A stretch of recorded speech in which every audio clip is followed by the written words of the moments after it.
Bonjour tout le monde, and welcome to a currently untitled but I'm working on it podcast segment that I'm hoping to put out once a week. The response to last week's Three Houses video was modest but encouraging. I mean, I wasn't seriously expecting to pick up any followers on YouTube, but I've got a few now, so how about that? If you are following me from my blog, welcome, you already know who I am. If you're just now discovering me through YouTube, welcome to you as well. I'm a longtime blogger over on Tumblr who's recently decided to branch out a little and experiment with some different types of content. I have a variety of nerdy fandom interests, mostly tied to gaming, and since that's what's getting people's attention right now, I might as well roll with it, right? Today's episode is a bit of a companion piece, or maybe a teaser, I guess you could call it, for a guide I just released over on my Patreon for The Legend of Zelda Majora's Mask, one designed to aim for 100% completion in as few 3-day cycles as possible. While it's a project I've talked about a little on my blog in the past, I've never made the whole thing available to anyone else. Sometimes when you're a video game completionist, I feel like it can be a little intimidating to share just how much effort can go into 100%ing your favorite games. And with Majora's Mask in particular, there's almost a speedrun element to it as well, thanks to the restrictions of the in-game clock. I could never be a true speedrunner, but working with the 3-day cycle system in Majora always gave me a feeling similar to that. Mostly because there's just so much optional content and you're completing it all under the constant pressure of the clock. I know everyone praises Breath of the Wild for being so open-ended and free-form, but for someone who loves scheduling and spreadsheets as much as I do, that game can actually feel a little too open-ended for my taste.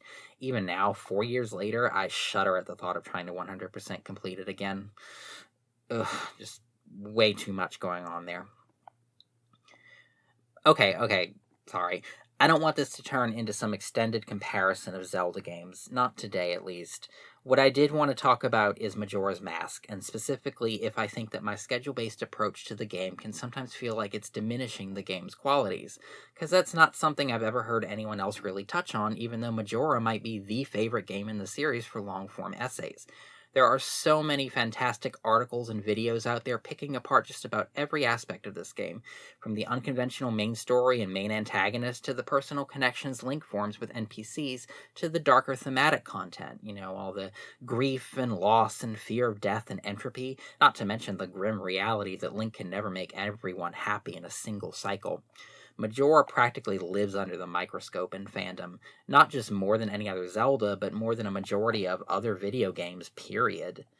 But I've never really seen anyone talk about how strange it can feel to efficiently 100% this game.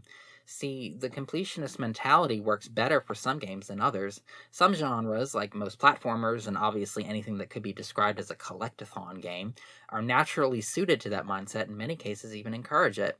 And most games like those don't have much in the way of plot or characterization beyond maybe some light humor, so there's not much lost if you reduce their content down to a checklist of things to do. It's making your own achievement system, basically. But when it comes to other games, turning them into checklists can create some cognitive complications, let's call them. I've done this for every single Zelda game, barring the simplistic level select ones, and as I mentioned, Breath of the Wild, because it's just too big and unstructured for that kind of approach. But there's always been this thought in the back of my mind that, what if by playing these games this way, I'm stripping them down to their basic mechanical elements and robbing them of their full impact? That's not something unique to Zelda, by the way. For example, I also have on my Patreon a guide to 100% completion of Fire Emblem Three Houses, and if you've been following me for a while, or even if you just listened to last week's video, you know there should be some cognitive dissonance there between me treating that game's story and characters the way the writing wants me to, and treating them as so many lines on a spreadsheet. It's not terribly jarring, but the feeling is still there. Bringing that back to Majora, though, it's pretty much the only Zelda game that forces players to deal with the concept of efficiency and how they approach playing it. A lot of Majora's Mask is optional, but unlike Breath of the Wild, you're required to see a fair amount of the game to even complete it, and the ticking clock incentivizes you to accomplish the game's objectives in a timely fashion, whether you're just trying to clear the 4 dungeons and beat the final boss, or whether you're choosing to engage with the characters and side quests and so forth on a deeper level. Either way, you're going to be facing down those ominous Dawn of the X Day screens over and over again, and for some events, you have to plot out what you're going to do and when ahead of time, unless you just want to play the Song of Time after every isolated event, which which, to be fair, you absolutely can do. There's no wrong way to play a single-player game.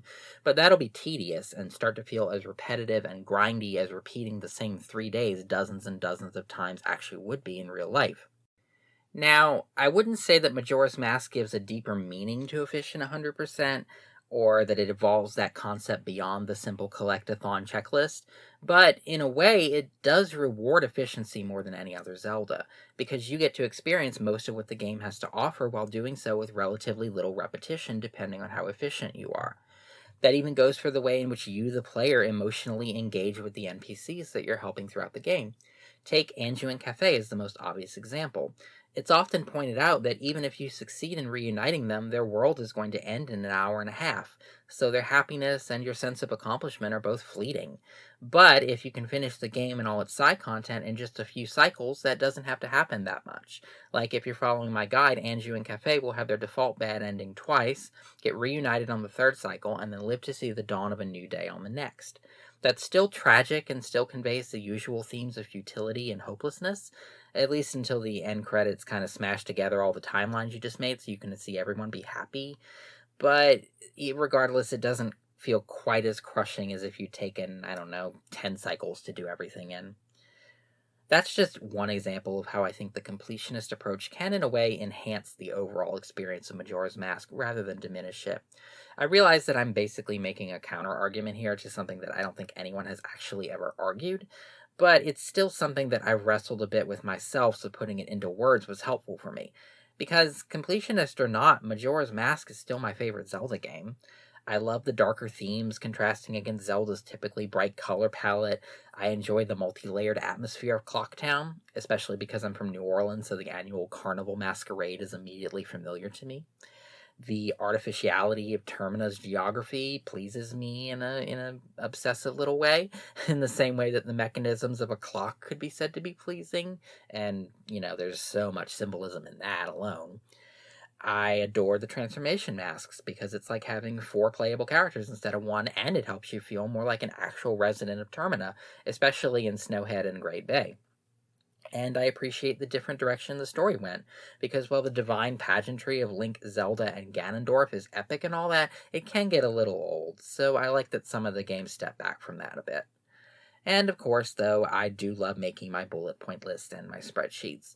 Majora's Mask is awesome enough to where it can accommodate pretty much anything fans are willing to pull out of it, whether that's essays or speedruns or even creepypastas that I don't want to watch because I'm usually pretty squeamish about horror.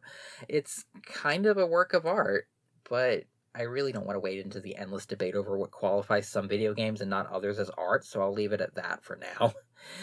Alright, thanks so much, patrons, and to everyone else for listening. I've certainly been encouraged by the amount of support I've seen for new types of content like this. I'm tentatively actually planning on releasing a podcast like this onto YouTube once a week, most likely on Sundays, just because you guys seem to really enjoy these. Topics can vary, but I'm probably still going to stick to the video games now because that seems like it's going to be my brand over here. The slice of life and the cultural stuff can stay on my blog for the moment, although, of course, everything is subject to change. But anyway, thanks again for listening, and I will talk to you guys next time, hopefully with something from E3.